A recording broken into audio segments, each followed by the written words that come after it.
Do we start now, Chitrakshi? So 1 minute. Okay.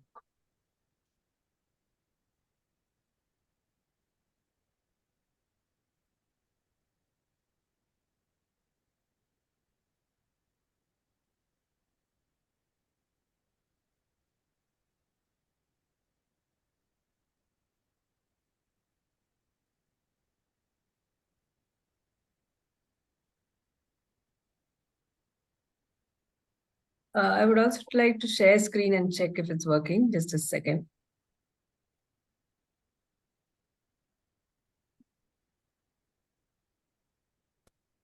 Are you all able to see? Yeah. Yes. Yeah. Okay. Yes, Good. yes. Sure.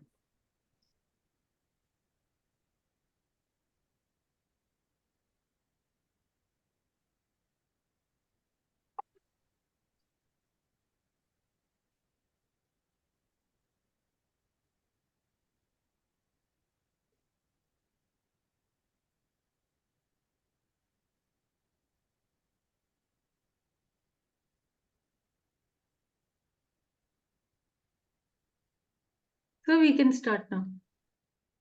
Okay. Thank you. Thank you, Chitrakshi. Thank you very much. Friends and colleagues, bhaiyo behno dosto. TTG, your volume is not, I am not at least able to hear him. Can others hear?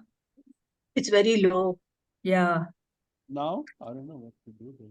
marginally better. Just a minute. Just a minute. Just a minute. You may be too far from the mic, I think. Is now? Now?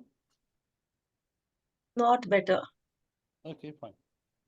So friends and colleagues, welcome to the first event, the first webinar of the six-part new webinar series that intends examining working of the Bangalore Municipal Corporation through a new political outfit called Bangalore Nirman Party. As a matter of fact, I'm very delighted because I, as a Gujarati, has a quite good connection with the word Nirman. You know why I'm saying that. The first part is this: we are grateful to BNP and its founder and General Secretary, Srikanth Narasimhan, for agreeing to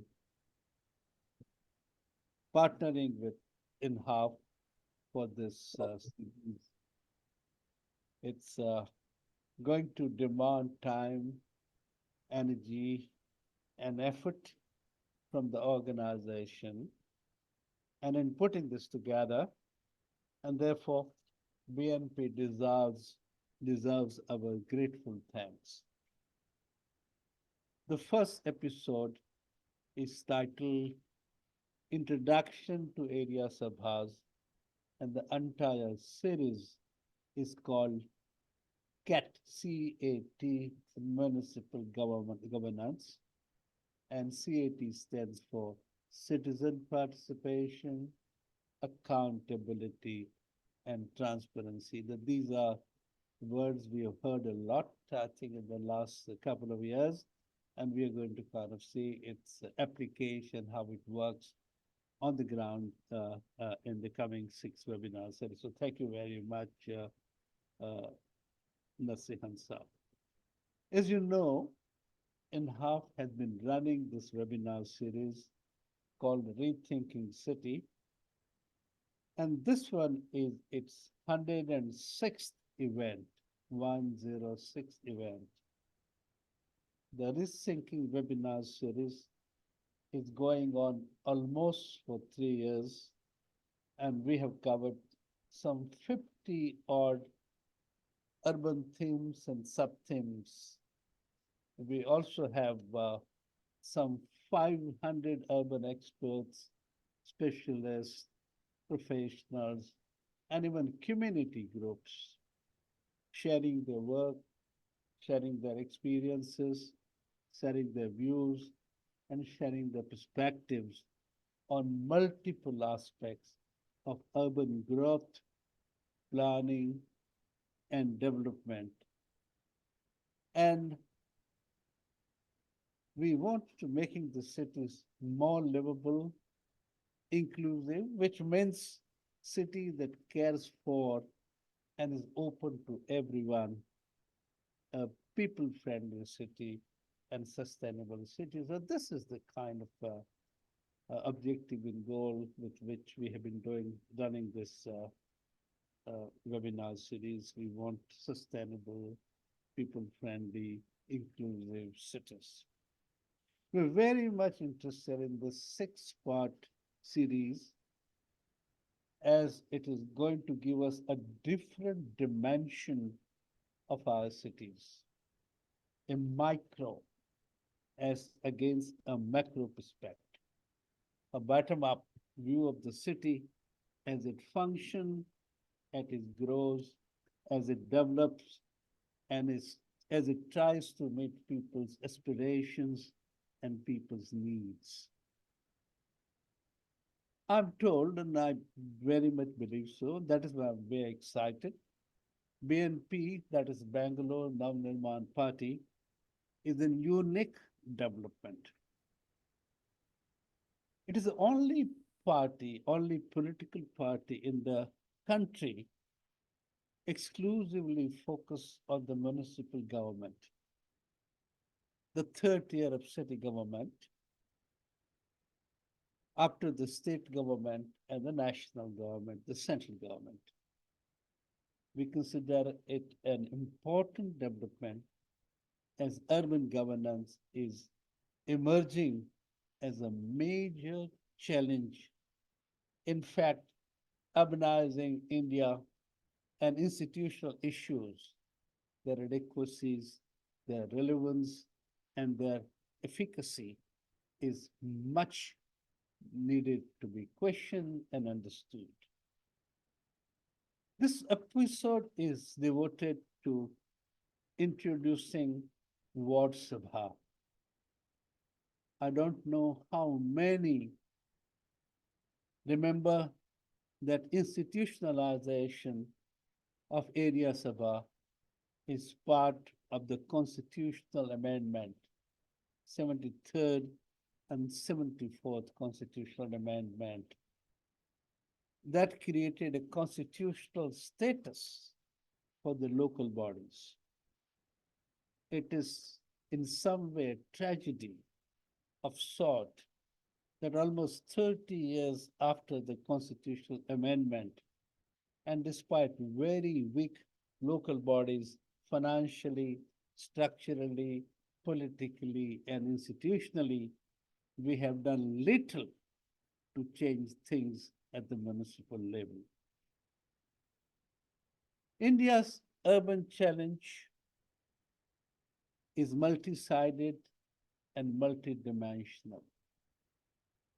And governance reforms and governance changes are most critical. We want to use next 6 weeks and next 6 episodes of the webinar series to understand what it is, how it works, and what is to change. So the case study of Bangalore Municipal Corporation, as narrated by its young, by its idealistic and people-centric Bangalore Navnirman Party. It's a new hope for the first growing cities, and we look forward to BNP's narrative over the period of 6 webinars. So thank you very much, Srikanth Saab. Thank you, Sowmya ji. Thank you, everyone. And I'm very glad. I'm deliberately not mentioning the first webinar we did some time back because in looking at this composite 6-part webinar series that we are going to unbundle the entire aspects of city governance through your example, through your learning, through your people, and through your networks. Thank you very much. Thank you. And I now hand over to the moderator. And especially look forward to hear you all. Thank you very much. Thank you, Kirtiji. That was a comprehensive introduction. Good evening to all panelists and attendees. I would like to invite Kathyayini ma'am for the first discussion. Her organization has been instrumental in pushing for the implementation of the 74th Constitutional Amendment. But there is no mention of area sabhas itself in that amendment. So would you explain how that notion came about? Yeah, I have a present. Good evening, everyone. Thanks to DNP for giving me this opportunity. I have a few slides which will explain what you asked me just now. So I'll start sharing my screen so that I don't run out of time. I'll try to do it as fast as possible. So I hope you all can see it. Not yet. Okay. Yes, we can see it now. Yeah.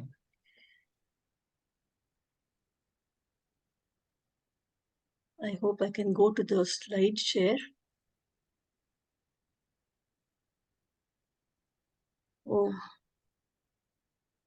You can if you press on that little projector at the bottom, it should open the screen up. Or you can also click on the slide itself, second slide. this black bar is blocking my thing Oh, to Ma'am, you click can on the minimize slide it. share. Huh?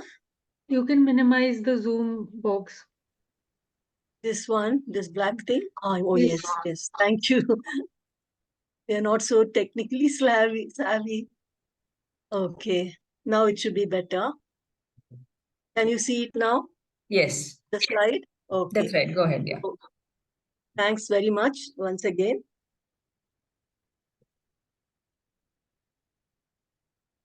Why is the screen not? Okay. All of you know that for the main 30 years. And the main objective was to give to people every vote, and its function was for social justice. The teacher was of course participation, but what relax the May I suggest that you switch off your video? I think there is some internet issue at your end. If you switch off your video, you might be able to gain some time. Yeah. Oh, I'm not able to see that. Ma'am, I've stopped it for you. Video. You have stopped my video? Yes, yeah, ma'am. thank you. Okay, go ahead. Yeah, so because urban development is a state subject, the manner of constituting the ward committees was left to the state. And so the Karnataka Municipal Corporation Act, which was in existence at that time, was amended to bring it in conformity with the 74th Amendment. So we had a very prominent role in that we conducted the first stakeholder meeting to provide citizen inputs to the government on how to bring the conformity legislation. And we were the first to say that every ward should have a ward committee and the ward should be subdivided into smaller areas and the representative of each area should be selected by the people themselves. And we said the area representative should be made automatically the members of the ward committee. But our suggestions were not accepted. And in comparison to the Karnataka Panchayat Raj Act, which was brought in to bring conformity with the 73rd Amendment, we found a lot of difference. Like in the Gram Panchayat, every representative is elected by the voters. There are 2 mandatory Gram Sabhas per year, and the planning happens through the Gram Sabha, and the village works are painted on a board so that people know what is being done. And the Jamabandi program said that there will be sharing of accounts with the Gram Sabha every year. And the social audit also was could to be done by the Gram Sabha, that is the citizenry. But compared to that, in the KMC Amendment Act, which was brought in, the ward committees were nominated, not elected. There was no provision for ward sabhas. There was no provision for planning by the citizens. There was no transparency and no sharing of ward level accounts and no social audit by the citizens. So these points were conveyed by us to the Union Ministry, these gaps, through our study of the ward committees that we did in 2002. Okay, so as a result, I think the model Nagar Raj bill was sent to all the states by the Ministry of Urban Development and said that this was a conditionality under the JNNURM, and they recommended, similar to what we had recommended, that there should be area sabhas for up to 3,000 voters on the lines of the Gram Sabha, and an area sabha representative should be directly elected by the voters of the area sabha, like the Gram Panchayat members, and the ASR, area sabha representative, should be automatically a member of the ward committee, and there should be one ward committee per ward. And to comply with the model Nagar Raj bill recommendations, the KMC Act was amended in 2011 again to make it comply with these new provisions. And I'll just tell you, the KMC Amendment Act of 2011 did say there should be one ward committee per ward, and that the 10 ward committee members were to be again nominated by the corporation and not elected. And what is an area as per the KMC Act? Each ward is subdivided into areas. And how is the area to be determined? The law says 2 or more contiguous polling station areas within a ward, not exceeding 5 polling booth areas, to be declared as an area by the state government. That means about 5,000 to 6,000 voters will constitute the area, and the area sabha is the body of all registered voters of the area. So they are to assemble, and this area sabha is parallel to the institution of Gram Sabha, and it enables every voter to participate in the governance of his area. So this was quite progressive, but there were still many inadequacies. I'll come to that later.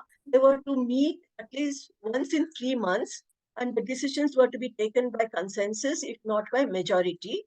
And they were supposed to do all these functions, which said they shall do these. That is, generate proposals for schemes for their area and get it approved by the board committee, and identify eligible persons for beneficiary-oriented schemes and so on, and get information from officials on the services they will render and the works proposed to be executed in the area.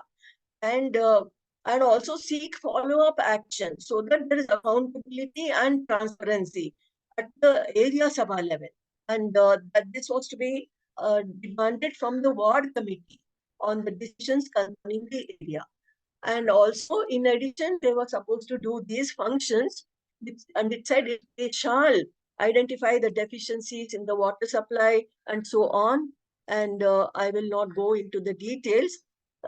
So all this was supposed to be made the components of the ward plan. And I will go next. So, but right now, inequality before law, but let me tell that though this law was passed in 2011, it has hardly been implemented as far as the area sabhas are concerned. Even in Bengaluru, BBMP has not notified the areas, and we still do not have area sabhas or area sabha representatives. Now, Civic has been working in some other cities, and through a court order, we have been able to get the first area sabhas constituted in Mangaluru. And the same thing has been tried in all other municipal corporations of Karnataka. But right now, as in BBMP, no election has taken place for 3 years. We are not able to proceed with either the ward committees or the area sabhas. Now, I'll just tell you how inequality before law has been created between citizens of bigger and smaller cities in Karnataka. In violation of Article 14, because the citizens of BBMP under the BBMP Act and the citizens of other municipal corporations other than the BBMP, and they come under the KMC Amendment Act, and the citizens of other smaller cities under the Karnataka Municipalities Act, Now, all of them have totally different methods of selecting ward committee members and area sabha representatives and in defining the areas. All the three have different provisions. So we have filed a PIL in the High Court again, questioning this inequality before law because it's making, unequal provisions for the same urban citizens. So how is the mode of selection of the area sabha representative different in all the cities as per this act? In the BBMP Act, it says the area sabha representative shall be nominated by the zonal committees. But in the KMC Amendment Act of 2011, as I already told you, he is a voter of the area nominated by the councillor who presides over the area sabha meetings. And if councillor fails to nominate the area sabha representative within 90 days, the commissioner is supposed to nominate them. That is in the KMC Act, which applies to all other municipal corporations other than Bengaluru now. And in Bengaluru, we have a separate act. And in the Municipalities Act of 2020, it's an amendment act. It has a more democratic and transparent system, which we have been asking for actually. And the area sabha representatives are selected by the voters themselves in this amendment act. So we are questioning this in the PIL. And also the area sabha representatives have been given different roles in each of these acts. So in the KMC Act, it says the area sabha representative has absolutely no role in the ward committee. He or she only presides over the area sabha meetings. In the BBMP Act, it says yes, the ASRs are invitees to the meetings of the ward committee, but they do not have the right to vote in them. And in the KMC Municipalities Act that I mentioned, that is also of 2020, the ASRs are the members of the ward committee and they have voting rights. So all this inequality. So our main prayer in the PIL is the framework of the Karnataka Municipalities Act for the smaller cities is so very democratic and participatory that we want that framework to be adopted for BBMP and all other municipal corporations and also bring effective citizen participation by bringing equality before law. And one more thing that the Municipalities Act for the smaller cities says is that there shall be even a neighborhood group for every 100 voters. I mean, for a smaller city, that may be okay. I'll come to that.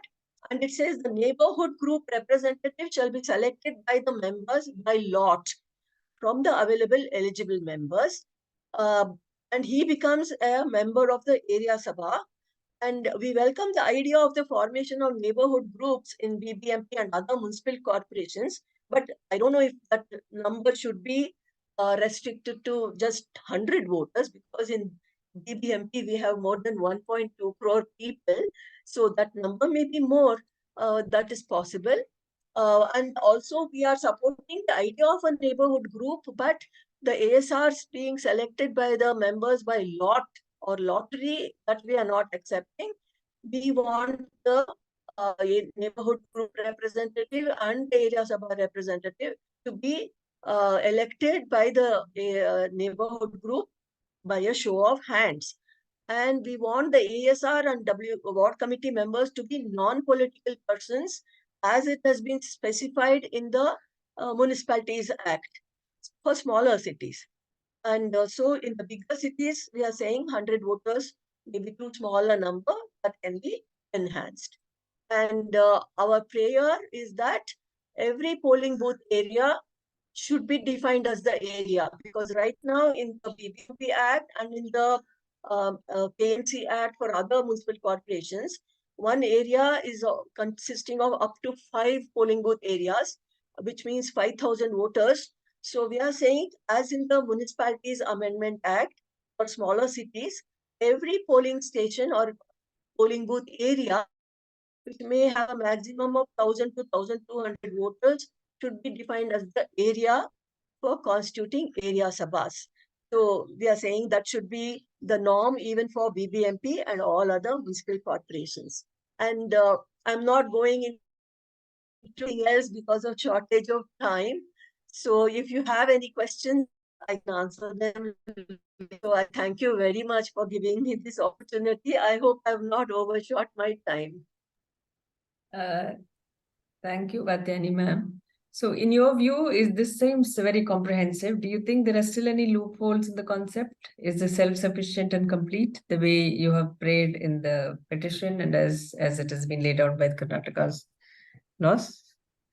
Well, if we adopt what has been done for the smaller cities, Yeah, it will be very good if they adopt that concept and bring equality before law and amend our BBMP Act as well as our KMC Act. Actually, we have pleaded for merging all the three laws and making a common law. that makes sense. Because why all this, and most of the BBMP Act is a cut and paste job of the KMC Act. And so it is just leading to, duplication of the clauses, lengthy clauses, and they make it into 100 pages. So if they merge all the laws will be common for all it will be common for all cities, only where you need special provisions for bigger cities or for the other municipal corporations. You can have special provisions included into the same common law. That is how it is in Kerala, where there's a common act and there are special provisions for bigger cities. That could be adopted, and that will make things much simpler and bring equality. Right now there's a total constitutional violation according to us. But the thing is, the hearings have not been happening on our PIL since 2021. There was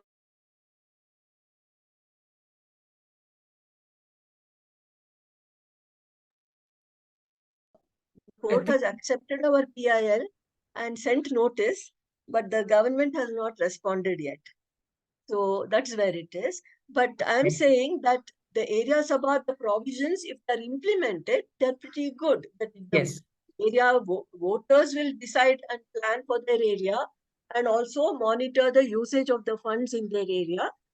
Those are very, and also making the officials accountable to the area Sabha. Those are very progressive provisions which, if implemented, will really bring governance right to the grassroots and bring transparency and accountability, which is totally missing. Even the existing provisions have not been implemented. So if they really make this real, it is really going to bring democracy of the people, by the people, for the people, which it is supposed to be in our country. Thank you. That was a nice note to end on. We'll now move on to our next panelist, the founder of BNP, Srikanth. So, as a founder of this only city party, which is focused only on municipal governance, what are your views on the area Sabhas and your notions for implementing the same concept? Well, thanks, Kirti Bhai, for organizing this session. Happy to be part of this. Thanks, Kathyayini, for joining this call and giving us your perspectives on area Sabhas. And I know that you have fought a lot for the implementation of the 74th Amendment. So we have to be thankful to you for ultimately bringing all these parlance like ward committee and area Sabha into the public eye. And thanks, Sowmya, for moderating this. So quickly, from my perspective, area Sabhas, while this concept has been around for many, many years, it's not been implemented by pretty much anybody, right? At any level. It's great to see that Bangalore is trying to do that, but I think there's still a long way to go. In Bangalore, there is not even any remote narrative to even think of implementing that. So as a founder of BNP, one of the first things that I've been very clear about is we want to be a party which is biased towards action. So one of the first things that I told our team also is that I don't want all these concepts to exist in theory or paper. I also don't want to wait for any of us to get elected as corporators before implementing it. So I said, let's go ahead and implement the concept. And for that, let's assume that each of us are corporators in our respective wards. If we were the corporator, what would we do? Yes, today we don't have the power or the resources in terms of money to implement that. But many of the civic issues do not need either power or money to be resolved. So I said, let's get going with the implementation of area sabhas by playing the role of shadow corporators. And that's how many of our team members have now started constituting area sabhas in their respective areas. And the concept is very simple from our side in terms of how we are implementing it. As Mrs. Kathyayini said, we break the ward down into areas. Typically, a ward will have about 35,000 voters or roughly about 50 to 60,000 citizens. So you'll roughly have about 15,000 households. So what we do is we typically break the ward down into 10 areas. Each area will have roughly about 1,500 households. And there is an interesting concept of neighborhood group that I saw in that. I didn't know of that concept, but what we are doing is we are having a concept called as a residential community. So we are breaking these 15,000 households into smaller residential communities comprising 100 houses, 200 houses, 300 houses. It could be an apartment complex with 200 flats. It could be a villa community with 300 houses. It could be a slum with 500 dwellings. It could be a layout of individual houses. So any logical agglomeration of anywhere between 50 to 500 houses, we take them as a residential community. So we'll typically have about, let's say, 10 residential communities in each area. It could be plus or minus, but roughly 10. So what we are doing is we are trying to identify, first of all, the residential communities. And we are reaching out to these residential communities. And from each of these residential communities, we are identifying 1, 2, or even 3 people to represent that residential community as an area sabha member. And we are constituting these teams. And these teams, in turn, are raising issues on the ground. Because ultimately, there is nothing like issues that are raised from the ground by the local people, by local representatives, because they are the ones who suffer the most in terms of these issues impacting them. So they raise the issues, and we have created a system by which we are able to engage with officials. And in fact, there was an interesting statistic that was put out by our team about a week back. During the month of January, through our area sabhas, multiple area sabhas that we have constituted across different parts of the city, more than 200 issues were raised. I think the precise number was 207. And guess what? We've been able to resolve close to 100 out of those. And to me, it gives great joy, great pleasure, and great pride to say that we've been able to do this. So area sabhas is a concept, or area sabha is a concept. I didn't want it to be just remaining on paper. We have already implemented it in quite a few wards. We have lots of team members who are already part of it. And through them, we are raising more and more issues, solving them. And of course, once we have a corporator elected from BNP, the idea is to then get them involved in the whole process of determining what projects are to be done, recommending that to the ward committees, get our corporator to get those approved in the BBMP council, and subsequently the area sabhas playing an overseeing role in the implementation of the projects. So as BNP, as a city-only party, as a party that's focused on action, I'm very clear that we want to implement this concept, whether we are in power or not. It's a concept that we are committed to, and we are the first party in this country that's actually going ahead and implementing it. Back over to you, Sowmya. Thanks for that innovative explanation and implementation. Do you think area sabhas can work without the cooperation of state government or even the MLAs? You had sent me some slides. Maybe I should share them now if you wanted to. I'll go ahead and do Sure, that. absolutely. There's a misconception that MLAs and the state government will not allow an independent party to work, will not allow corporators to work, and without their cooperation, nothing can happen, etc. So I'll probably take a specific example right in front of my apartment complex. So I'll take that example to articulate how the MLAs have no role to play in municipal governance. And forget about they not being cooperating. Even if we have an MLA who is actively working against it, we can still solve for many problems. So I live in an apartment complex on Old Madras Road in C.V. Raman Nagar in Bengaluru. I stay in a place on Old Madras Road, which is a hazardous junction to cross. We had been crying hoarse for a skywalk to be implemented in front of our apartment for many, many years. Nothing happened. As fate would have it, on one fine day, I think in 2017, a 17-year-old girl who was crossing the road got run over by a bus and died on the spot. We were all really, really upset about it, very angry about it. because it was a disaster waiting to happen. Then again, we started going to the corporator, MLA. Nothing really happened. And finally, we did a protest. And magically, when a protest happens, magically a budget appears out of thin air. So a budget finally got approved for the skywalk. The work started on both sides of the road. And within a month or two, the work came to a grinding halt. Then we again ran from pillar to post to figure out what was happening. We just couldn't get any answers out of the corporator or the MLA. And finally, we went to the media. And the media covered an article on this Benniganhalli skywalk.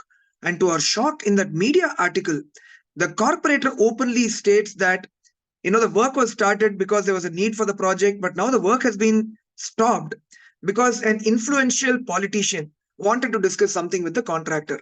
On the left side of the screen, you actually are seeing a news article on this Benniganhalli skywalk. You'll not be able to read this, but it actually, in fact, any of you are interested, you can do a Google search on Benniganhalli skywalk. This Bangalore Mirror article will come up. Here is a corporator who's openly, shamelessly saying that the project has been stopped because a senior politician or an influential politician has stopped the project. And we all know that the influential politician was the MLA. And she, being from a particular party, she was given a ticket by the MLA. So she cannot do anything without the approval of that MLA. So the project didn't move forward. It got stuck for almost 1.5 years because the MLA refused to approve the project without getting a bribe. And interestingly, the contractor refused to pay a bribe. So the work was stuck there. One interesting thing that happened in 2020, the term of the BBMP council came to an end, which means the term of the corporator also came to an end. And nodal officers got appointed for each ward. In my ward, we had a wonderful official, a person by the name Randeep Dev, who was the solid waste management special commissioner at that time. He's an IAS officer. He took charge as a nodal officer of the ward. And we as citizens, we had constituted an area sabha by that time. So we went and we interacted with the nodal officer and we took up this issue. And he said, I can't approve a new budget, but I said the budget has already been approved. So then he wanted to know why it didn't go through, and I gave him the history. He laughed and he put me onto the chief engineer of road infrastructure, Mr. Prahlad, who in turn put me onto his team. And guess what? In 2 months flat, October 2020, we took up this issue. On the right side, you will see that December 2020, the skywalk was completed without a single rupee of bribe paid to the MLA because the MLA had no role to play in this. He was stopping the project because he was controlling the corporator, because he was the one who had given the ticket to that corporator to contest, and the corporator was not willing to do anything without listening to the MLA. And for us, the biggest learning was, if you have a set of committed citizens who are willing to take up issues, and if you're able to work together as a team, and we had constituted the area sabha, and the nodal officer was playing the role of the corporator and still is playing the role of the corporator. If you have a competent and a person with good integrity, along with area sabhas, along with the corporator, a lot of things can be done. So that was my practical experience where I was directly involved in getting this skywalk done. And it's not a small project, right? It's not just some garbage that's getting cleared up somewhere. It's a fairly big project, and a big project that was stalled deliberately by the MLA wanting a bribe to be paid. And the story had an interesting ending where we actually invited the MLA to come and inaugurate the project. He refused to do it because he didn't get a cut out of it. But then we didn't care. We didn't wait for his inauguration. We ensured that no other person dies by crossing the road at that junction. In fact, my daughter herself was going and attending a common law entrance coaching for 2 years. She used to cross the road with the skywalk, go and take the metro and go to her classes. I was able to breathe easily and allow her to go without having to worry about what's going to happen to her. So that's the power of area sabhas. That's the power of a practical example of citizens working together with the corporator or the equivalent of the corporator and getting things done. So that's my experience, Sowmya. Area sabhas can work. In fact, can work not just without the cooperation of MLAs or the state government. They can work despite MLAs working actively against them. That's my experience. That's inspirational and funny too. I would like to invite our next panelist, Aparna Chandar. Aparna, your interests are in music and marketing. When would you say you started to pay attention to municipal matters? Please turn your video on. Good evening. Yeah, can you see me? Can you hear me? Yes, I can hear you, but please turn your video on as well. Yeah, it's on. Thank you. Go ahead. Yeah. Good evening. Good evening. Thank you for giving me this opportunity to be part of this session.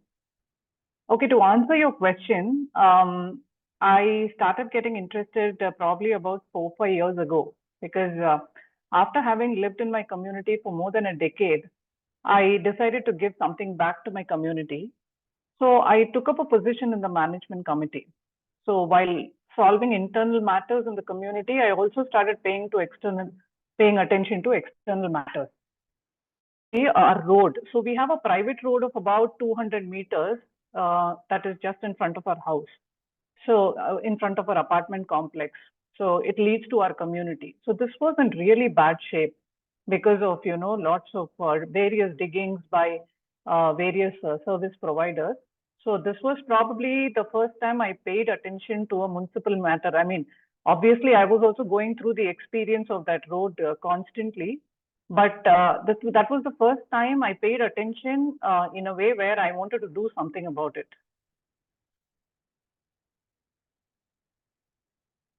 How long had this issue been a nuisance to your locality? This was a nuisance for almost 2 years.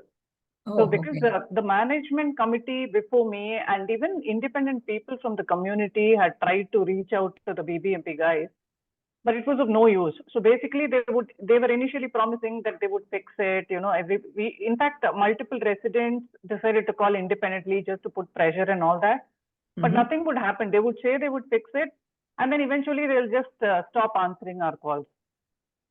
So how did you, what steps did you take then? What did you do next? So I tried contacting the assistant engineer of the BBMP multiple times. I took his number from the estate manager because I felt like, I was part of the management committee and I should do something about it.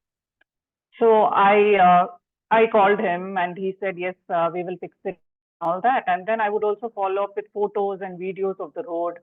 So initially he was responsive, but after some time he started ignoring my calls. And it would get really worse when it rained and stuff because it was like an accident waiting to happen. So and during rains it was really bad. So I was feeling extremely helpless. And this was the time that by chance I attended a meeting organized by BNP. So I got to know in this meeting that civic issues can be raised in person in a ward committee meeting. I didn't even know there was something called the ward committee meeting where issues could be raised. So, and that ward committee meetings happen every fortnight. So where, we could go with issues and the BBMP team would have to listen and resolve the issues. So I just decided to do that after that. So you solved this single-handedly? You attended a meeting and then was the issue resolved? Yes, it did get resolved. So we, Did you go by yourself or did you have anybody else's support? No, not by myself because I tried myself, right? And nothing happened. Like I thought initially that I could resolve it myself. So I constantly, every day I was calling, I was sending photos and videos on WhatsApp, but nothing happened. So after going to this BMP meeting and figuring out that there was actually a process, a way to get it sorted, I got a few people interested in our community. So I said, let's just go to the ward committee meeting. And since people were also very frustrated because we had tried all kinds of tactics, nothing had worked. So some 15-20 of my fellow residents joined me and we went to the ward committee meeting and we met the assistant engineer and we got him to sign an agreement stating that the work would begin in 15 days. Actually, even when we went, they were like hesitant and they were like, oh, this is happening, that's happening, some excuse, but I think the pressure was there because we were so many of us. It was not 1 or 2 persons, right? So it was a whole lot of people just barging in. So they signed it and actually the work began soon after and the road was ready in no time. So this actually was a big eye opener for all of us that, we had finally figured out a way to get things done. So we just needed to come together and solve the problem. So actually, this motivated me so much that I took up an active role of being an area Sabha member of the BNP. That's a nice narrative. So glad to hear that. Thank you. We'll go on to the next panelist.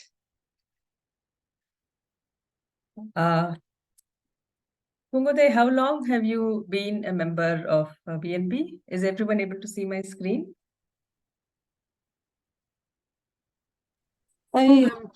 Yeah, how long have you been a member of BNP?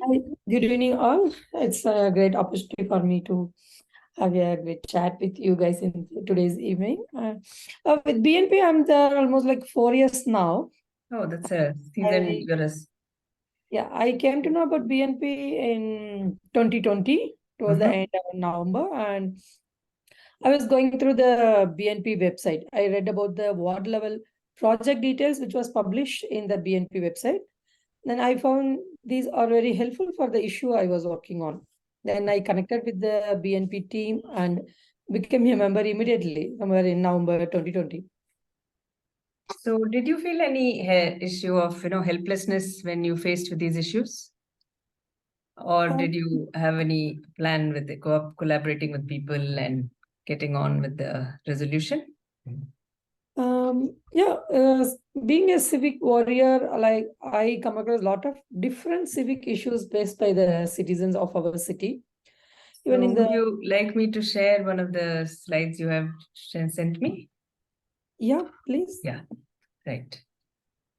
So what exactly happened in this sequence that you have shown here? Ma'am, please share the screen. We are not able to. Oh, you're not able to see. I thought Yeah.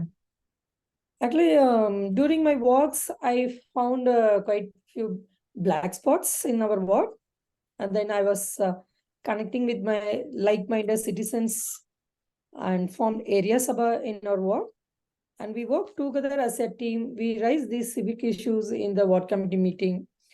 Then with support of area sabha members, and we continuously engage with BBMP, junior health inspectors, supervisors. Then we created some awareness programs. We also keep pushing BBMP to get the area cleaned and streamlined. And these are few slides where we can see like it's a black spot, and we colored it. The walls were painted, clean up the area. And now when did this work happen? When did you clean up the spot? This was in 2022. So in 2 years, you've managed to instill enough awareness so that it's still not a black spot again. Yes. So today I just visited the place and took the pictures. Okay, that's nice. It's live and fresh, so to speak. And what is the story of this black spot? This is a black spot where the garbage vehicle transport happens from the smaller trucks to the bigger compartments. And we were against it, and we requested the team, because it's a main road where the movement of vehicles were large and smells very bad. So it was transformed by putting rangoli over there. Then the team painted. So it's good now.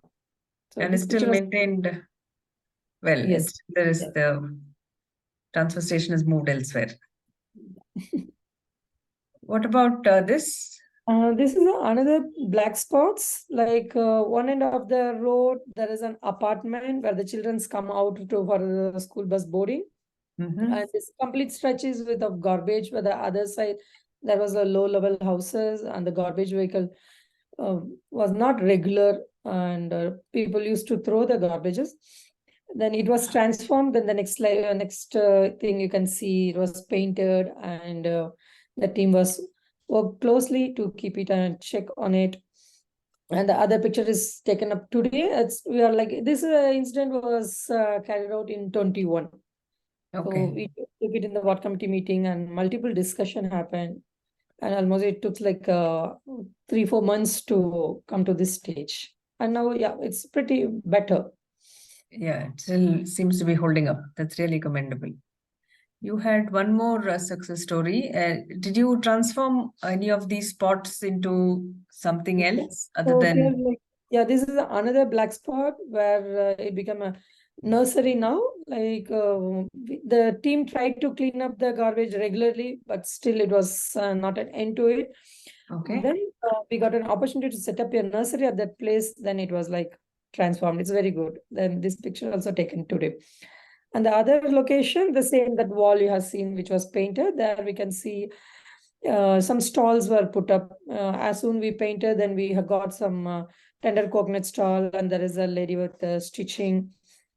All those stuffs were fixed. So these are the ways where can be like once we transform, it can be maintained in a long run.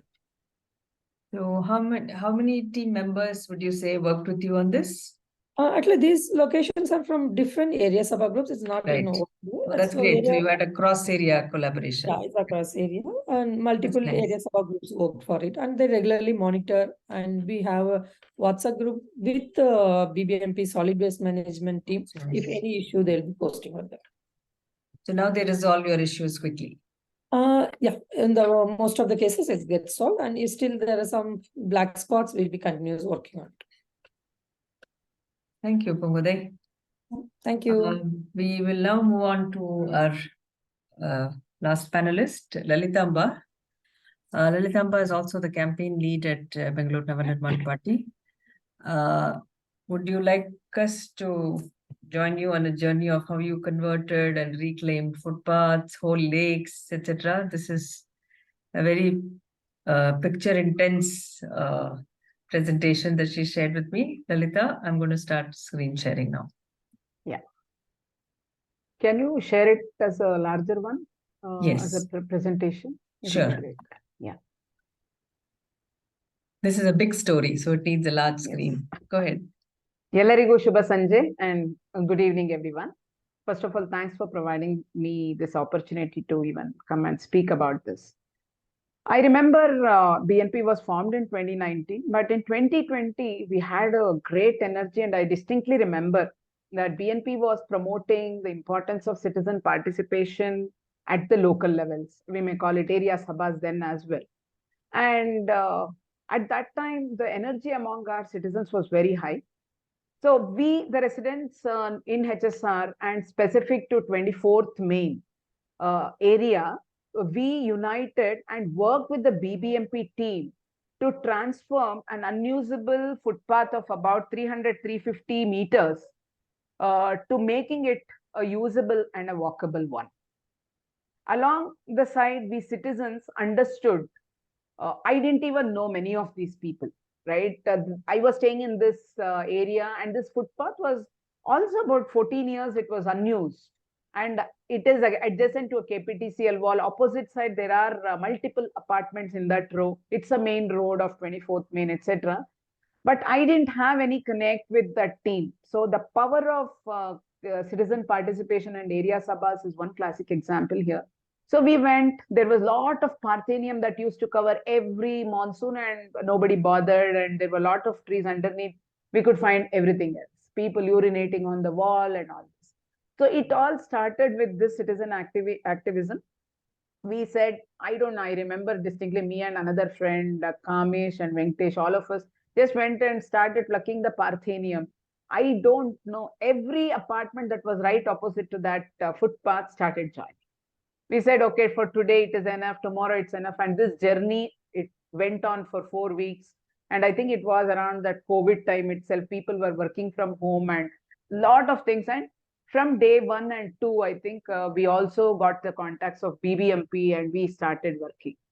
It was not only removing the parthenium, etc., but working with them, pruning the outgrown branches. And there was so much bed. I remember it was also raining in that December 2020. We started this activity somewhere December 3rd, and 30th or 31st, we actually celebrated this as well. So we understood the process of working with various agencies like BBMP, and you can also see the traffic team around there. There were a lot of unused vehicles, which I will talk about, right? Traffic, BBMP street lights, etc. So alongside, we also, the transformation was done in about 4 weeks' time. And we also installed 2 to 3 exercise equipment you see there. Today also it is there and people use it. It just gives them that space, and we also installed few benches. I think 3 or 4 we had, and people do sit and relax because it's a long stretch of footpath. They still rest there, right? So we also celebrated this moment, and at that time, BBMP Special Commissioner was Mr. Randeep, which Srikanth mentioned. We invited him. He was so happy to see this particular transformation. And you see the left says before and the right one says after, right? That was the transformation that we used.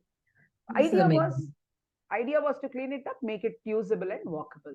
Simple as that, right? It was an eye-opening event that actually happened in 2020 December. And along with that, we also conducted an awareness campaign regarding pet poop on the road. We did it for 2 days, and we started encouraging people to carry poop picker whenever they step out, so that our roads are clean. I see the one after the next day in that picture, that person actually got the poop picker. I'm sure that message, whoever it reaches, I think they will also become responsible and help us in keeping our areas clean. Yeah.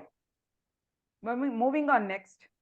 With the same energy that we had, we extended our activity next to the 27th cross in HSR layout. This time it was, this road as well has multiple apartment complexes, I think 12 or 13 communities, etc. And this time it was to beautify the entire street and the wall that we see. Citizens again unitedly, here as well, I didn't know many people at all. One or here and there I knew, but the energy that we used to have, this again was about a 4-week activity that we had. BBMP team came, enormous support that we got. You see on the left-hand side how it was before.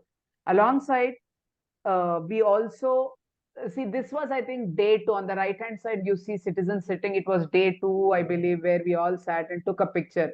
And we culminated that entire, this one, and the wall was painted, as you see, and it looks good today as well. It is as is. And I call proudly this road as Wall of 27 because it's 27th cross. That's the nickname I have given. So 4 weeks of efforts, it was culminated by celebrating Republic Day function together. Otherwise, communities celebrate these national festivals on their own, in their own communities. But this event actually got everybody together. I remember standing for the national anthem that we sang, etc. High energy was in the air. In all this process, what I also we worked with BBMP streetlights team, because there were so many dark spots. We got few streetlights installed, and also few vehicles, specifically on 27th cross, there were few vehicles which were abandoned for more than a year or 2. And when we called people, right, we said, okay, we divided the task. Okay, few of these people will follow up on finding the owner along with the help of the traffic police and law and order, etc. Can you believe within a week's time we were able to trace the owners, and either they took, or at that time towing was there, they towed those vehicles. So this was one more classic example. As we speak, that entire area, that road has an area Sabha, right? It has united the citizens, and the power of area Sabha is excellent. Moving on, third one that I would like to highlight is the making of an urban forest called Sundaravana. It was also in the beginning of February 2021. The energy with the examples and energy that we had with citizen participation, I think we had learnt a lot. 4 acres of Somsundarpalya Lake was being used by the adjacent compost plant, which is also called as KCDC. And a lot of waste was being dumped. You can see the picture there. That is the lake land, 4 acres. And many of our citizens of this area, we worked with officials to get the mountains of plastic removed. So basically, we had heap of mountains that was to be reduced to ground zero. That is something along with officials and the local MLAs, everybody worked and got it removed. The next was KCDC handed over that particular land to the lakes team. That was the start where we said, okay, with the experience of the earlier examples that we have cited, citizens, as citizens were determined to transform this plastic land into an urban forest. We really wanted to see a lot of greenery around. So first thing was we worked with the SWM team to get as much plastic removed from the land. Sowmya, can you go back to the previous screen? You will see that citizens were working and see these were the plastic land. There was BBMP team, etc. working, and untiring efforts of about 180 days. We started plantation. We didn't, because the more and more we started digging in this area where there was plastic, 10 feet down there was plastic. So we started working. Our own motto was to make it greener. So, but as we moved along, after 5-6 months of effort, we also realized that we needed an organization which could help us in planting and managing in such larger areas. And you see in the previous slide, Sowmya, we had made a postcard and we said we meet every day at 7:30. That was the standard. This one. When do we meet? Every day we meet on the top. And next, if you go, people would come, we would do some work, but it was join us every day in the making of urban forest, that is Sundaravana. So finally, the citizen organization we had was Community Task Force, and HSR Rotary worked with an organization which helped in creating the Miyawaki forest. Thousands today, then in 2022, sometime in February, March, thousands of saplings of various native species were planted. And it's been now 2 years, and each of them have grown at few feet taller, at least 10 feet, 20 feet, etc., depending on this one, right? So this is a view, and this is where I'm so proud to say, and as part of our team, Sundaravana dream comes true. Whenever you visit HSR, please do come to Somasundarapalya Lake and see our Sundaravana. And together we also celebrate various occasions like Sankranti, Deepavali, and other festivals. We have created small spots called Tapovana, where we can actually, it's a bamboo, lush bamboo green area there. So you can sit and relax in the morning. Then we have created Kutira, a small place where you can sit and rest. So small things that we all have done together. I think the citizen participation and energy is at high. And I think area sabhas do play a very important role in all this. Thank you so much. That was a very striking example of the number of people, the sheer number of people you seem to have moved is amazing and unbelievable.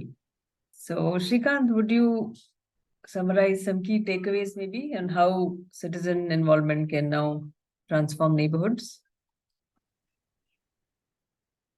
In a way, I think the stories spoke for themselves, I would think. Yeah. Isn't it? Right? True, but... See, when I started BNP, for me, the vision was very simple. The dream was very simple. I'm here looking to make Bengaluru the best city in the world. That is not my vision, my dream. It's actually Nadaprabhu Kempegowda's vision and dream, the founder of Bengaluru. Somewhere we lost our way completely. Somewhere corruption took over, incompetence took over, inefficiency took over, apathy took over, indifference took over.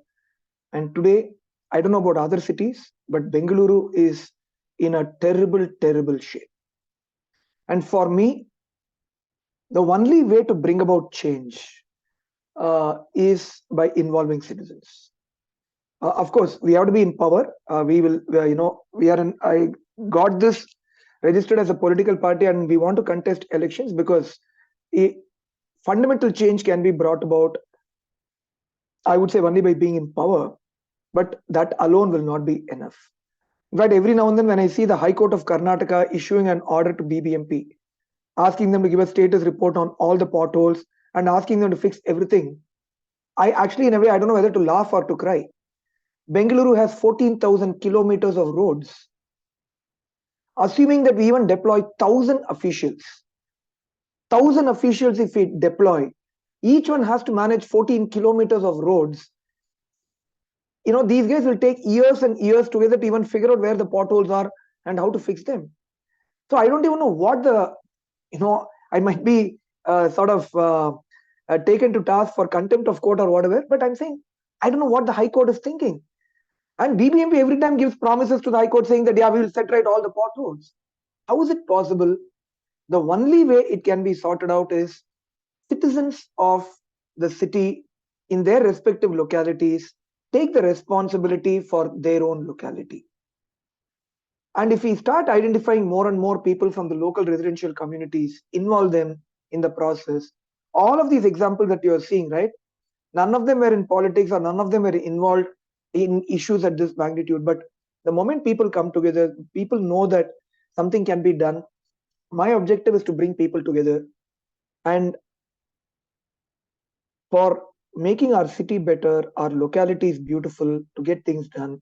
Area Sabha as a concept, I'm not, waiting to get into power.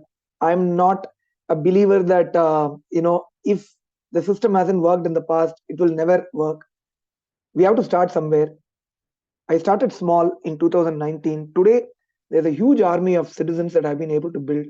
Every time I see these visuals, I see the team talking about the work they have done, it gives me goosebumps. It shows me every passing day that if we as citizens come together under this political umbrella, under the concept of area sabhas, and we are able to do this together, I'm very confident that in the not too distant future, we'll be able to make Bengaluru the best city in the world. So that's my dream, that's my vision, or rather the vision of Nadaprabhu Kempegowda that I want to implement along with the rest of the team, bringing everybody together. Today we have area sabhas in probably about 20 wards or so, right? There are 225 wards in Bengaluru. So 25 wards is a small step, but I think it's a very important step. I would think that, I would like to take the quote of Neil Armstrong when he stepped on the moon. A small step for man, a giant leap for humankind. I would say it's a small step taken by BNP, but I think it's a huge step, a huge leap in municipal governance that we are taking. And watch out for more. We are here to stay. We are here for the long run. We are here with the simple mission of making Bengaluru the best city in the world through the concept of area sabhas. Thanks, Srikanth. Perhaps we can take a few questions. I can see some on the Q&A box. I might read them out now. So Vishnu Reddy is asking, what does nominated by corporation mean? And he didn't understand that. I assume Kathyayini ma'am can answer this.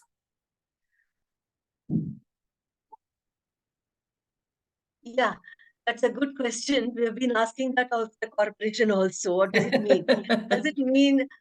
Does it mean the commissioner? Does it mean the council? Or does it mean the councillor, of the individual ward? So there's no clarity at all. That's why we've been in our PIL, we have actually asked for guidelines to be issued about how the ward committee member is to be nominated, how the area sabha representative is to be nominated. They were, of course, asked for the legal changes, but in the interim, when everybody is supposed to be nominated, we are saying, please follow these guidelines. And surprisingly, in all the smaller cities, in the other municipal corporations where we are working, all the commissioners have accepted the draft guidelines that we have given to them, saying that public advertisement should be issued in the newspapers and ask citizens to apply to become ward committee members or even area sabha representatives. And that seems to be working in all the other cities except Bangalore. So they have actually called for advertisements. They have issued advertisements and taken a lot of applications from citizens. And in Mangaluru, they have formed the ward committees based on those applications from citizens.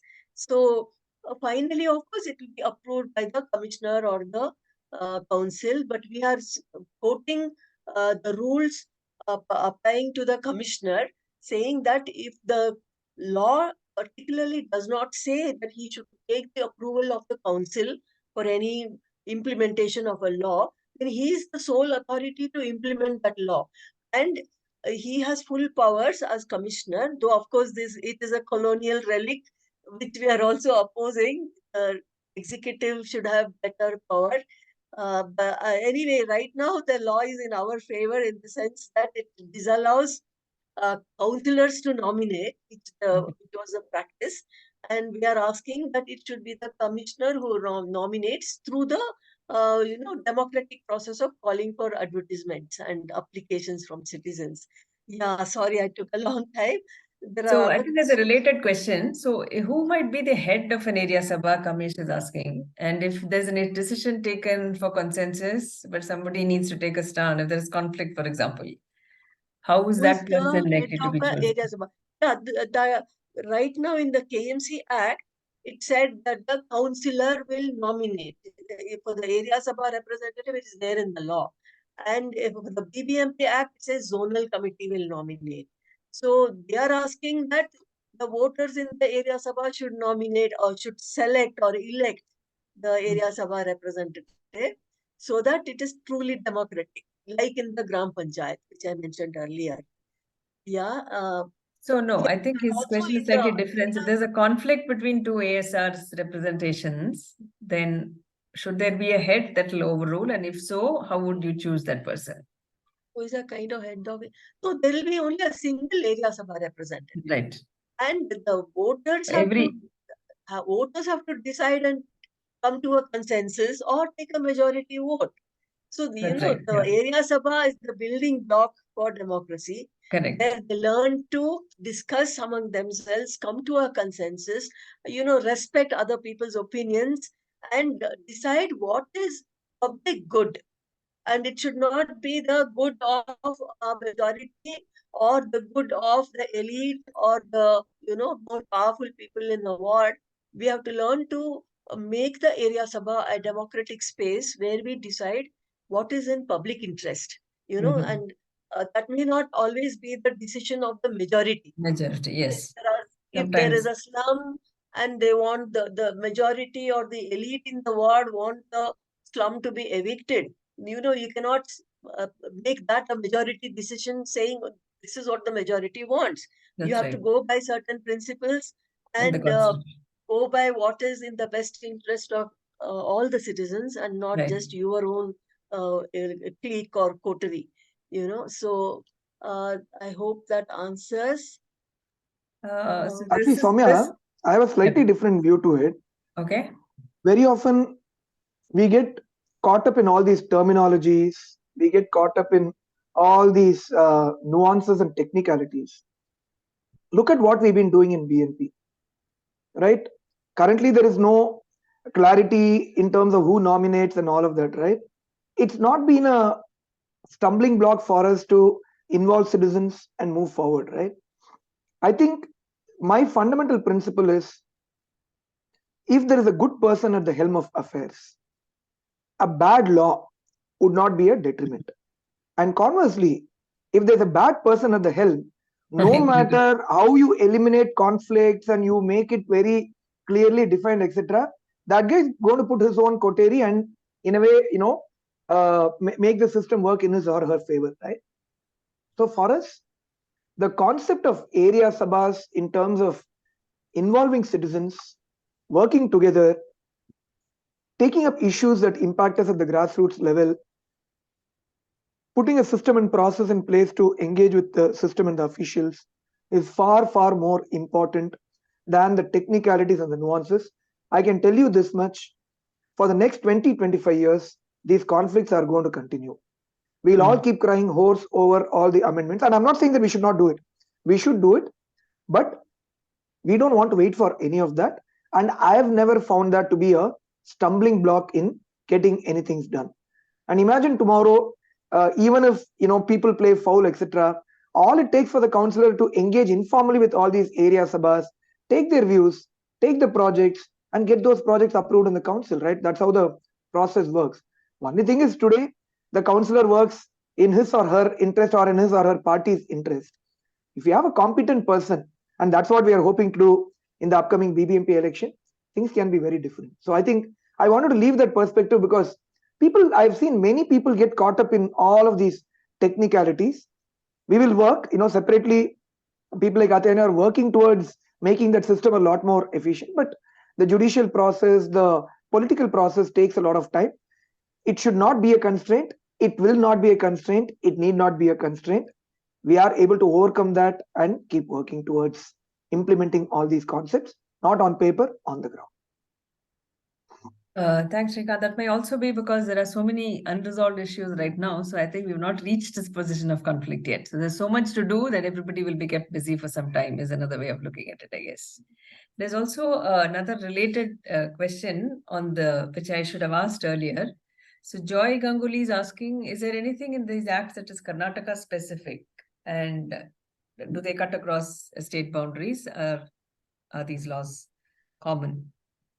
No, all these laws are specific to Karnataka, and the other states may be having completely different provisions, because the power to make the state laws has been given only to the state governments, and the other states may be forming the laws in a completely different way. But these are state specific. There's one more question from Vishnu Reddy. I think I had missed seeing that. If the ASRs have no right to vote, does that mean the corporator is the single decision maker? No. If the ASRs have no right to vote, I mean, we are contesting that they should have a right to vote because they are representing their area. But there are also 10 other nominated ward committee members who represent SC, STs, that is in the Karnataka law, that there shall be 10 nominated members. 2 of them are SC, STs, 3 are women, and 2 are from resident associations and so on. So there are 10 others on the ward committee who can influence the decision. And in fact, in the KMC Act, it says the corporator has a veto power. But in the BBMP Act, that has been removed. Right. The corporator doesn't have the veto power. But but the funny thing is, in the BBMP Act, though they have removed the veto power, they are saying the ward committee is only a recommendatory body. So they are nullifying the entire concept of citizen participation by making us just, who are supplicants, requesting something, but we have no power to take the decisions ourselves. So all these imbalances are there in the law, which we are trying to get it resolved or removed through the PIL that we have filed, so that the actual citizens get the right to make decisions, and that the councillor has to follow the majority decision or the public good decision that I spoke about, and he cannot be a autocrat who has veto power or imposes his decisions on the community. That's right. There's one more question from Joy, which I think the entire content of the presentation answered, but I'll ask it anyway. What are some methods or avenues through which shadow corporators engage with the municipalities? I think we just saw some stellar examples of how they did, but Srikanth, you may want to take that as a summary. Yeah, I think ultimately there's no. Sorry, you're audible, but there is some. Yeah. No, I'm just saying, ultimately there's no rocket science to this. We think that the system is very complicated. We think that it's very difficult to engage with the system, with the officials. It's actually not that at all. Yes, the politicians, the officials try to make it complicated. They try to make it sound very complicated, etc. But it's actually not that complicated at all. All that it takes is to know who the local officials are. The assistant engineer, assistant executive engineer, the health inspector, and so on, right? And also understand who the next level of authorities, departments, etc. are. And to solve for that problem, in BNP, I've created a full-fledged team, a full-time team, right? A paid team, which actually sits and engages with officials. So as citizens, what I've also seen is that in a way, people find it difficult to go and raise, follow up and all of that. To solve for that problem, I've actually created a full-time team. So there are team members in BNP whose exclusive full daytime job, and we are paying them for that, is to take up the issues that are raised by citizens and engage with the relevant ward officials, follow through till it comes to a closure. And that's how we are solving a lot of problems. And as I said, we don't need to be in power for that. We don't need to, let's say, wait for anything else to happen. Of course, if you are in power, we can do a lot more. We can allocate budgets, projects, etc. But doing all these fundamental things, it's no rocket science. in a way it's difficult to implement with lots of follow-ups and lot of time that needs to be spent. And that's why I'm professionalizing that system where we don't depend on just volunteering mechanisms to get that done, building it more like a professional system. I'd like to add to this. I think BNP has been very lucky that they have been actually doing all this work, good work that they have done when there are no corporators most of the time. From 2020 onwards, there are no corporators, and you have been able to work with officials only. So very often, the elected representatives are the hurdles. I can just relate to you what happened in Chandinagar, where I founded a residents welfare association, and we tried to have local composting and biomethanation units set up because we had hired rag pickers to collect garbage door to door, and we wanted them to be involved in biomethanation and local composting also in our ward. We were given land by the BBMP officials 3 times. Our association was given land. We signed MOUs with the corporation. We were given 1 lakh rupees. But each time when we went to implement it, the corporator or the MLA came in the way and prevented us from starting the local processing units. This is what happens when you have kind of authorities that we are now. I just wanted bribes or commissions. Yeah, no, I totally agree with Mrs. Kathyayini on that. I think very often it's the presence of the elected representative that creates a problem. The officials are all very happy to engage, collaborate, and so on. Anyway, that's why in BNP, yeah, absolutely. But that's where in BNP we want to solve for that problem by getting good citizens elected as corporators. When the election comes up, I'm hoping that we'll have quite a few BNP corporators elected. That will solve for that problem. I would now like to thank you all. I would now like to hand over the session control to Kirti Bhai. Would you like to give a preview of the next session and maybe conclude this one?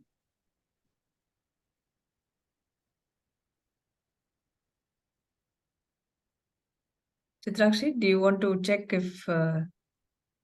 Can you hear me?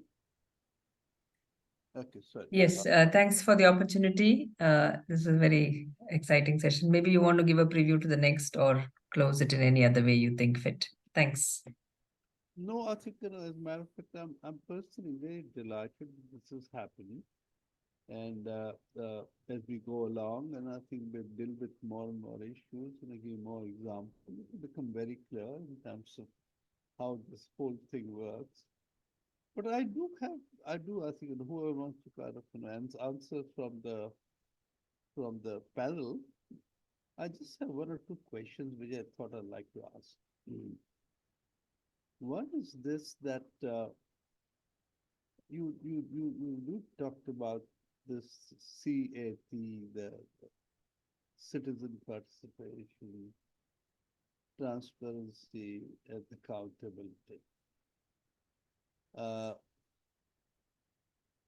And I think there are the ways in which you could interpret it. What I wanted to ask you was this, and it's also possible to kind of look upon this individual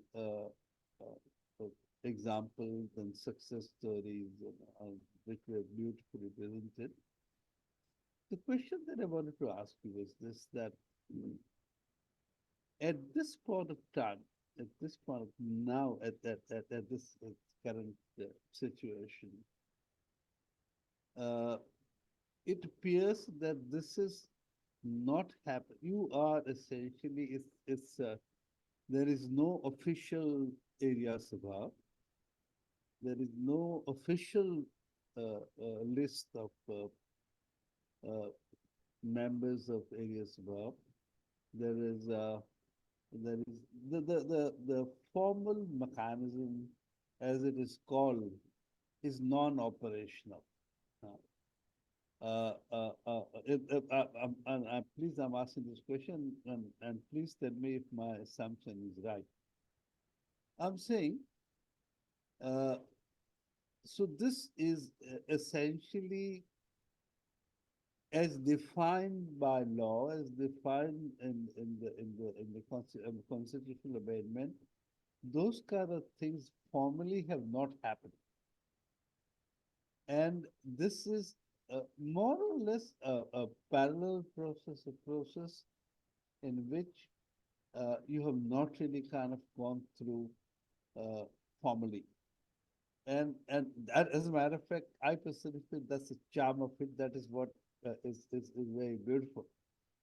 What I want to try and understand is this: that what are the so what I'm saying is this. Please, I think my question is this: that if the formal system has not happened, and if this is working, if this is giving results, if this is delivering, is this a good thing or not so good thing?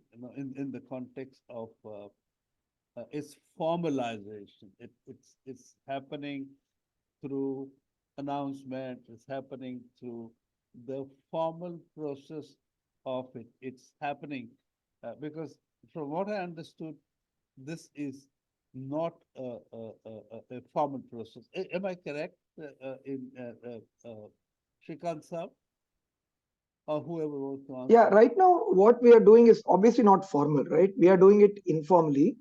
What we are trying to showcase is what can be done if it is implemented in this manner. And there's nobody on earth or no law that can prevent us from doing something that is good for the city or for the society. But I think your question is, if this is working, should we just go with this, right? As I said earlier, uh, this is an experiment that we are trying to see whether we can make the system work. But two things that we currently do not have. One, which is power, and second, which is the money to be spent. So for solving some, let's say, issues or getting projects accelerated and making these fundamental changes, I think this is good to go.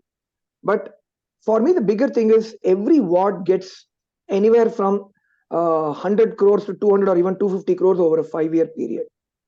Today, bulk of that money gets siphoned off by the councillor along with the in cahoots with the MLA and all the other chelas. And that is one of the fundamental reasons why our civic infrastructure is in such a terrible mess. If that has to be set right, we have to ensure that this 100, 200, 250 crores is spent properly. And that can be done. And for that, citizen participation is very important through the area sabhas. So we need good people who get elected as corporators or councillors who can engage with area sabhas, even if they are informal in nature, and take the inputs from them and then get those projects that are needed by the citizens approved in the council and work towards implementation of that, and that too with integrity, with full accountability. But the moment a lot of citizens get involved, right, transparency is there, automatically accountability, quality of work, all of those things start coming in and corruption starts reducing. So that is a system that I would like to implement.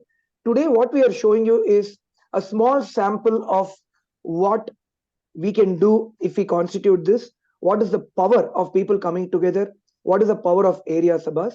This power can be multiplied manifold with literally getting into power and having the access to the resources. I think that's the key difference between what we are doing now and what ultimately needs to be done. No, what I wanted to understand, so no, this is wonderful, and I think I understand this. But these are individual examples, success stories. If you want to kind of convert this institutionally and scale it up, where and also formalize in the process, because I'm not saying that formal thing is important. What I'm trying to say is this, that we do have fair amount of success stories. I think when things happen informally, and that is the whole whole role of the civil society, I think, how it works. What I'm trying to kind of say is that these are individual examples. If you want I will want to come in there, Kirti. These are not individual examples.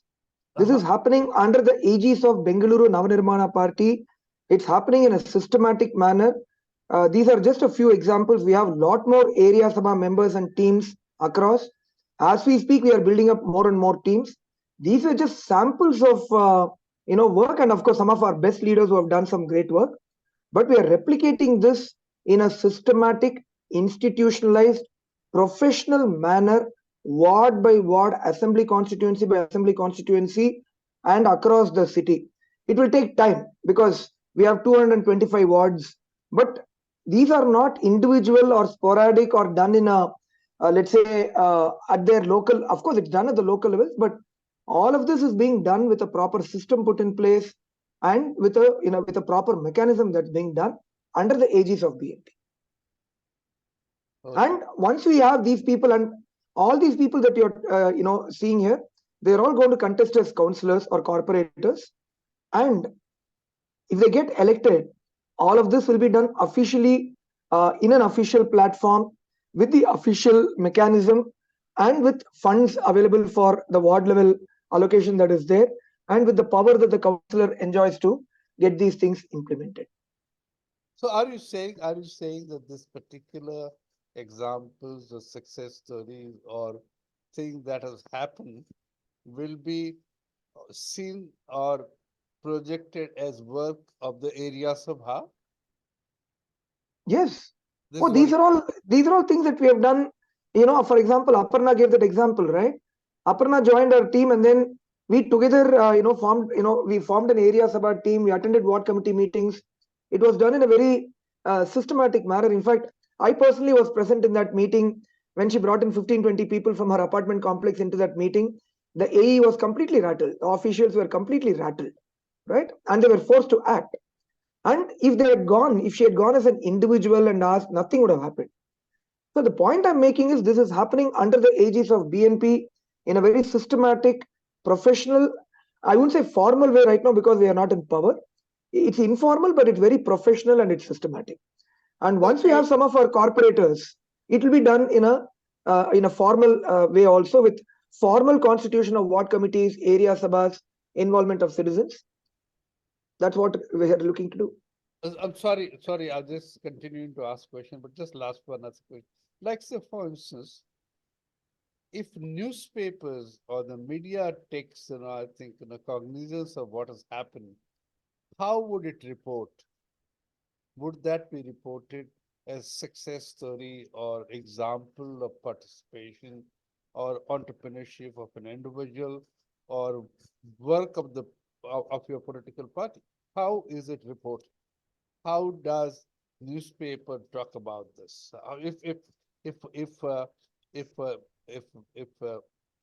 TV is taking care of it, reporting it, how does it report? Does it give credit to your party? Does it say that your party got this done? How does it get reported? How does it reach out to community? Right now, whatever issues we are resolving, we sort of share it to the media, and the media does carry articles and gives us credit, right? But the media doesn't report it as a movement or anything of that sort. Ultimately, what we have to understand is this is an unglamorous subject, right? It doesn't get TRPs for them. It doesn't get readership for them. What gets readership is, we all know, right? All the other kinds of issues. So till the time the media doesn't see any TRP in this, they are not going to cover this in a larger scale.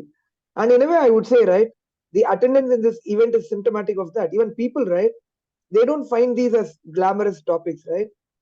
You talk about some, let's say, a religious issue or a caste-based issue or something that happens remotely, which sort of, jolts you, in terms of the crime that is committed. We get, heavily involved in that, debate with one another, argue with one another. We take sides, even though it doesn't impact us on a day-to-day basis. When it comes to local issues, it's probably human psyche or human behavior. They don't really want to engage in these things. And if they don't engage in these things, the media has no interest in carrying this because Ultimately, the media is interested only in TRPs. Having said that, I should say that we are very thankful to the local media. We keep reporting many of these things that we do. They at least consistently carry it in whatever little way they can. So they've been supportive of that. For this to turn into a large-scale movement, we'll have to see there is something else that needs to happen over a period of time. This probably has to become a mass movement for it to attract that kind of eyeballs from the people and hence the coverage from the media as well. Till that time, we will keep continue to do the work at the grassroots level. We'll keep continue to build up the body of work. We'll keep continue to accumulate all that we are doing, and we will keep communicating whatever. And then at some point, I'm very confident that this will become a large citizens movement, which automatically the media will want to cover and people will also want to engage. I'd just like to come in here. I don't think you can call this a formal area sabha, whatever you're talking about, because it's just a group of individuals. As per the law, Mrs. an area Kathyayini, sabha, Mrs. Kathyayini, I said it's informal. I'll just I said complete. it's informal. I said it's Yes, informal. but only. you're using the term area sabha, which has a legal connotation also. Sure. So area sabha has to consist of every voter in that polling booth area, or the whatever is defined as the area. So to call your informal group area sabha, it is not strictly correct. I would say it's just an informal. It's like any other RWA, you know. And unless every voter of that area is involved in the decision making, I don't know what legitimacy there can be for the decisions that your individual members are taking. So it has to be decided in a formal way only through the area sabha as defined in the law. Only then it becomes formal and acceptable also as an institutional mechanism. So and also because all the examples that I saw are very harmless things. Even officials will not have a problem clearing a back spot or painting up a wall. When it comes to real class conflicts in a ward or in an area, then you will really see how difficult it is to come to a consensus on any decision. So there's still a long way to go. Whether, you know, if the polling booth area consists of an elite group as well as a poor group, how will they sort out the issues of street vendors? How will they sort out the issues of slums and so on?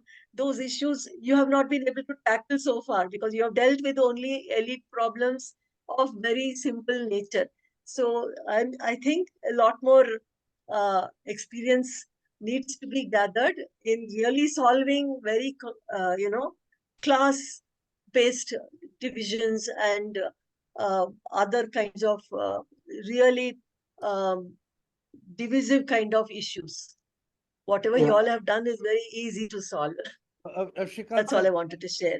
Sorry, one more question. I think what I'm trying to understand is this. Can I respond to that quickly, Kirti, the question that she asked? So first of all, Mrs. Kathyayini, I never said it's formal. I said it's informal, right? These are informal area sabhas. They don't have any legal standing. And if anybody, in fact, I'll be very happy if somebody wants to file a case against us for using a term area sabha, it will only give it publicity. I honestly don't care what term I use for that. The things that you're talking of are very easy to solve. Sorry, Mrs. Kathyayini, I beg to disagree with that. There are issues which have been running for 2 years, 3 years, 4 years. People have been trying to solve.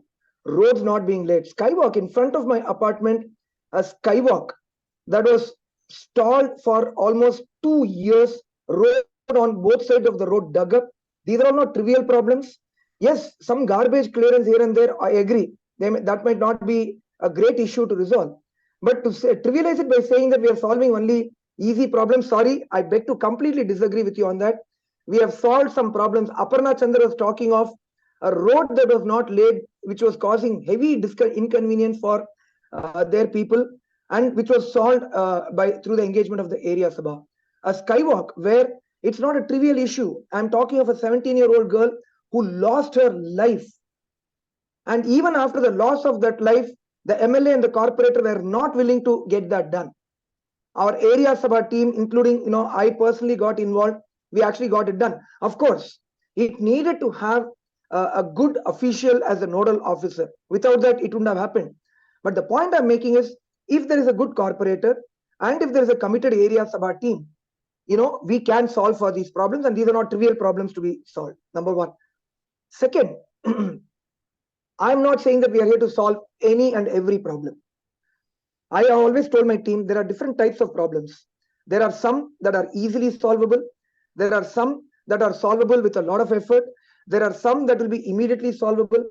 There are some that will take some time, and there are others that will take a lot of time. But on the street vendor thing, just to give you this perspective, Mrs. Kathyayini, our area Sabhas is not just about elite. There is a slum next door to me. There is two representatives from there who are technically part of the informal area Sabha, right? We represent them in Anganwadis to get books for their children. We represent them on livelihood programs, and we do all of that as well. And tomorrow there doesn't need to be a conflict, as in there could be some conflicts, and that's why the counselor needs to play a role to sit with them and help resolve that. We are not here to just take a decision on the basis of a majority and start evicting street vendors. In Kagadasapura area, where there is a place where there is a street vending happening, in an apartment called Purva Seasons, we got engaged citizens coming out. We actually engaged with the vendors. We engaged with the health inspector. We ensured that street vending that was done, it was done in a proper space demarcated for them, ensuring that they don't put out any garbage, ensuring that they do not encroach the rights of the pedestrians, giving them space to work. And it's a problem that has been solved through collaborative efforts of the elite premium apartment called Purva Seasons and the residents living there, along with the street vendors who come from the downtrodden area of the society. So every problem ultimately is resolvable if people come together. And the class divide is something which is a political makeup. I've worked on the ground on many issues. The left-leaning people think that, the elite people don't care. The elite people think that, the slum people and all, there's always this freebie politics that goes on. When people engage with one another, when the street vendor engages with the elite resident in Purva Seasons, when the slum resident engages with the Brigade Paramount apartment that I live in, we are able to understand each other. We are able to understand each other's issues. We are able to empathize with one another, and we are able to collectively evolve a system that works in all our best interests, in our collective best interests. So I would say three things. These area sabhas are informal. I don't care. As long as they are delivering the results, that's all that matters to me. Second, this is not about elite versus the downtrodden or anything. If we are able to come together and work together, all problems are absolutely resolvable. And third, some issues that we have solved are trivial in nature, but many issues we have resolved. These are all very important issues. They've been stuck in the system for a long time due to apathy, incompetence, corruption, and indifference. We have gotten in and solved those also. And that's what gives me the confidence that even if a few of us get into power in those areas, we will be able to solve for a lot of those problems as well. And I thought I'll just quickly respond to those points because Mrs. Kathyayini, with all due respect, sometimes what happens is sitting from where one is sitting, people are not able to see what we are doing. And hence, I don't want this to be either trivialized or just brushed aside saying that, the corporator is not there, so it's easy to solve, or these are problems anyway could be solved. If these problems were solvable and could have been solved, right, the city would have become a beautiful city long back, but it is not. So I just wanted to leave that behind as a concept. Thank you for that explanation. It helps to understand better your work. I do appreciate what you've done. Thank you. Yeah, thank you. I think I don't know if there are any other questions, but I want to ask two questions, very specific questions. And these questions I want to ask in the context of a larger political party in this country. BJP says that when an election takes place in 2 months' time, NDA and BJP would score 400 seats. They will win. I want to ask this question, Srikanth Saab, that if election takes place in the next 3 months in Bangalore Municipal Corporation, how many seats your party will win? This is one. And secondly, what constitutes a political social capital for your party? How are you making, because ultimately, if you don't have social political capital, you won't be able to encash it. It will not kind of convert into some kind of power at some stage. So my second question is, what is the mechanism by which your efforts and the work that your informal organization, your party workers, your people are doing, when and how will it get converted into social capital so that when election comes, it gets converted into eventually votes and eventually power? So my first question is, if election takes place after 3 months, how many seats you will win? Yeah, I'll answer it in three parts, Kirti. Thanks for asking that question. I do keep getting getting asked these questions, and it's a very important existential question for BNP as a party and for many of our leaders also, right? So number one, BJP can win 400 Lok Sabha seats, not a problem. What we have to understand is people vote very differently in different elections. Delhi is a standard example, right? Assembly elections, Aam Aadmi Party sweeps that assembly election. Lok Sabha election, BJP sweeps that, right? So that goes to show very clearly that people are very discerning from that perspective and they are able to make the distinction in their mind. Now, coming to the questions, how many wards will we win? I wish I had a crystal ball into which I can gaze and say that we will win this much. But all I can say is in that first election, given that we are a fledgling party, there are 225 wards. My target, and this is an open thing that I've told in various fora, my first target is to win about 25 wards. That's about 10%, 25 wards, 10% of the wards. That itself is not an easy task. It would have been relatively easier if reservation was not very significant or was very much along the lines of what is there in the Lok Sabha and MLA elections. In municipal elections, reservation cuts into many different categories: OBC A, OBC B, OBC A women, OBC B women. Finding the right candidates in the right wards is a complicated thing. So for us, I'm very confident that in the first election, we can win about 5 to 10 wards. That's my confidence. We'll have to see how that pans out. But I think, and I'll shortly explain to you why I'm confident of winning 5 to 10 wards. And that you talked about the right word, right? Political and social capital. You're absolutely right. Ultimately, we need to have people voting for us, supporting us on the basis of some political and social capital, right? And all that I can say right now is that the work that we are doing and the way we are going about doing it is appealing to a big segment of the population which is living in the city, which is the urban middle class. The problem with this urban middle class is they've been apathetic, they have not, and many of them have not voted in the BBMP elections or in the municipal elections. Our message is appealing and resonating with this urban middle class. So we are going after them with this message. We have created teams in a few wards. Right now I don't want to spread ourselves thin by going across the country. We have created teams in about 30, 40 wards. And through these teams, we are taking the message to more and more people through these area sabhas. We are telling them that there's a political party, vote for us during the BBMP election. We are building up a strong base of cadre volunteers who have promised their support, not just in voting for us, but also in going and doing campaigns for us. I believe the municipal elections are at the ward level. It will be one more due to the cadre that we build, the local work that we do, and the local campaigns that we run, which is what we are focusing on. And with the frustration that people have in this city about the state of civic infrastructure, about what has happened, people are looking for a change. And when they see somebody like us coming and they see the quality of the people that they see, people are very welcoming of us. And many people who not even remotely touch politics with a barge pole are actively coming out in support of BNP, campaigning for us, spreading the message.